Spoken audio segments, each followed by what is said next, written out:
Hello, everyone, and welcome to another episode of The Thing You Hate Talking About.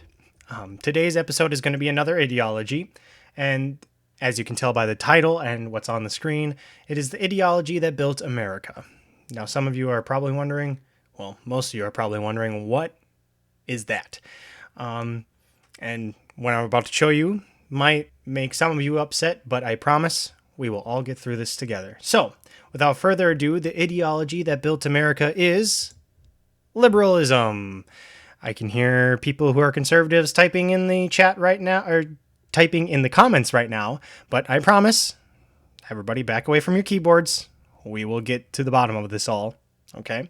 So, liberalism. What is it? What does it entail? So, some core beliefs of liberalism are humans are rational and self-interested. So, liberals believe that people can think for themselves. And as the second one says, they can control what they want and how they feel about it, right? So, if you want something, you think about why you want that thing and how you feel about something. So, individuals can decide what is best for themselves. So, a lot of this belief comes from. So these first three come from this idea of long ago when people didn't really have individual freedoms. You were a part of a kingdom, you lived under kings and queens, and you had the lord or the lady that you had to answer to in the feudal society. But people started thinking, wait a minute, this doesn't make a whole lot of sense. We're people. We should be able to do things for ourselves. And a lot of thinkers came out and thought, well, humans can do this. What makes the king different than the local peasant or serf? Why can't the serf or the peasant think rationally or be interested in what they want and decide what's best for themselves? So a lot of the time they emphasize freedom. It is most important. So freedom means the ability to have economic freedom or civil liberties, the ability to have freedom of the press, freedom of speech, freedom of religion. So you can enjoy life, so that you can be in charge of your life, right? And again, with the freedom comes economic freedom, and so they also talk about free markets.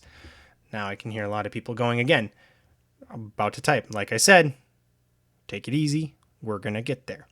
Okay.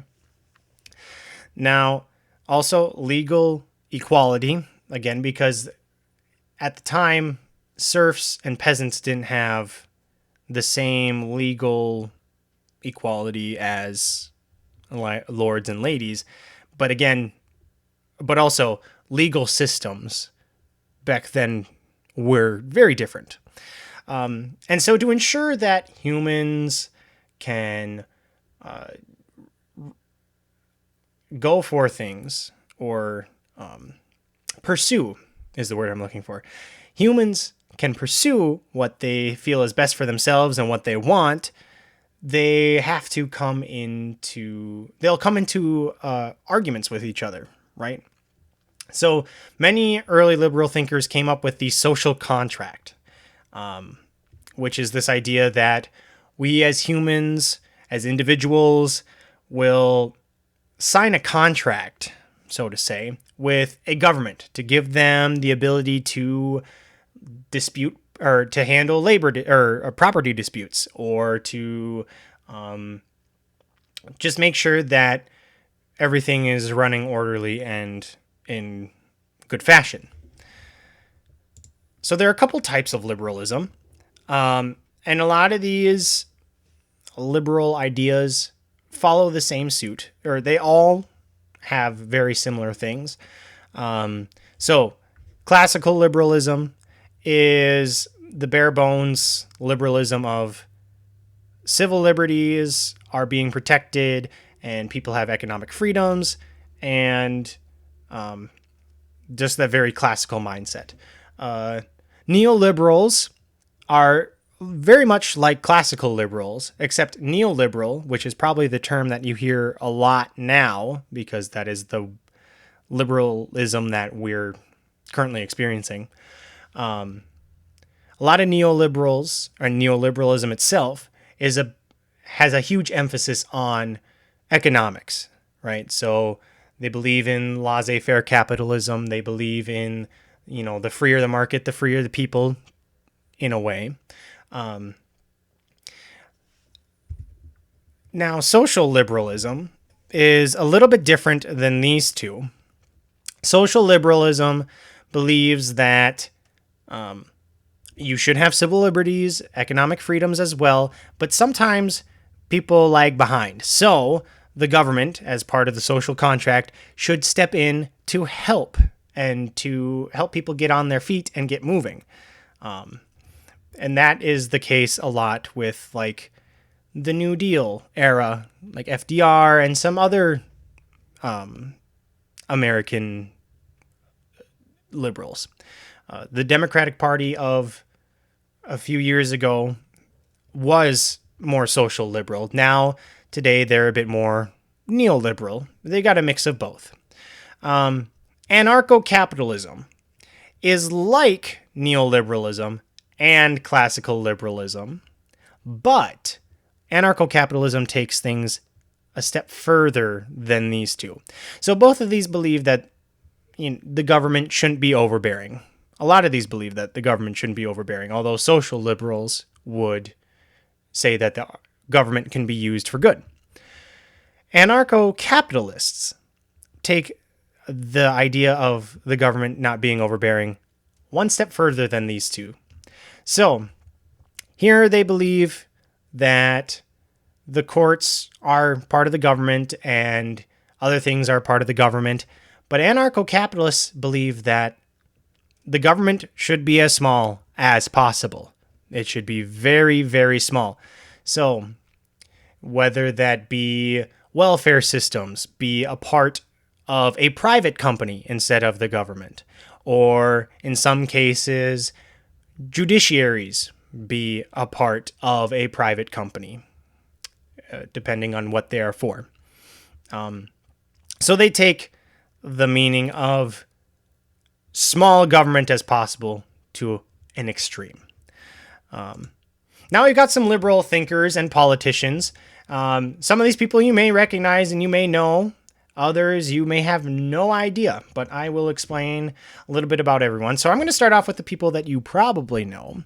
The person down here is Franklin Roosevelt, FDR.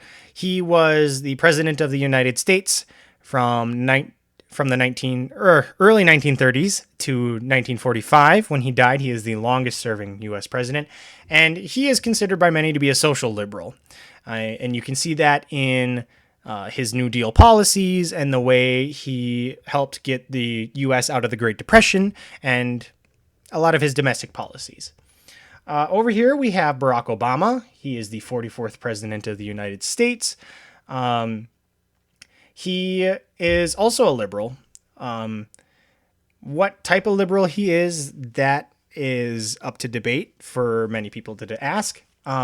He's probably somewhere between a neoliberal and a social liberal, if you were to place him somewhere. Again, because FDR's Democratic Party is not the same Democratic Party of Barack Obama. They're slightly different.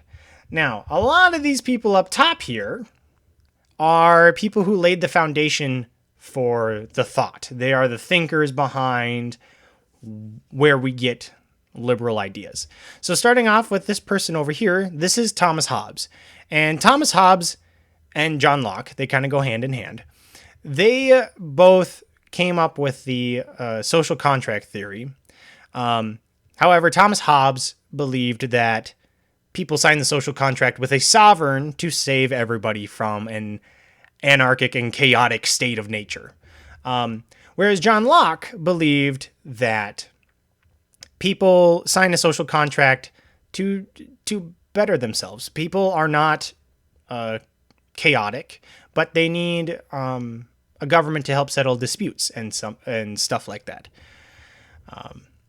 Thomas Jefferson was heavily influenced by John Locke when writing the Declaration of Independence, and a lot of the American thinkers were influenced by John Locke. Now over here we have Mary Wollstonecraft. She is a pioneer in feminist liberal thought. So bringing feminism into the liberal mindset. At a time when many of the prominent liberal thinkers, some that I don't have on here, like Jean-Jacques Rousseau, were not very friendly to women. They had the mindset of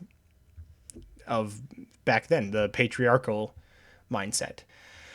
Here we have John Stuart Mill. John Stuart Mill was more in favor of a liberal society and a government that was a bit more helpful to people. So he helped start laying the foundations for what FDR would eventually do. And he too was a more liberal or a feminist thinker, comparatively speaking. Now here we have Murray Rothbard, and Murray Rothbard is the person who started using the term anarcho-capitalism. So he came up with the ideas, a lot of the ideas that have to do with anarcho-capitalism. And over here we have John Maynard Keynes, and John Maynard Keynes is the economist that a lot of people credit, or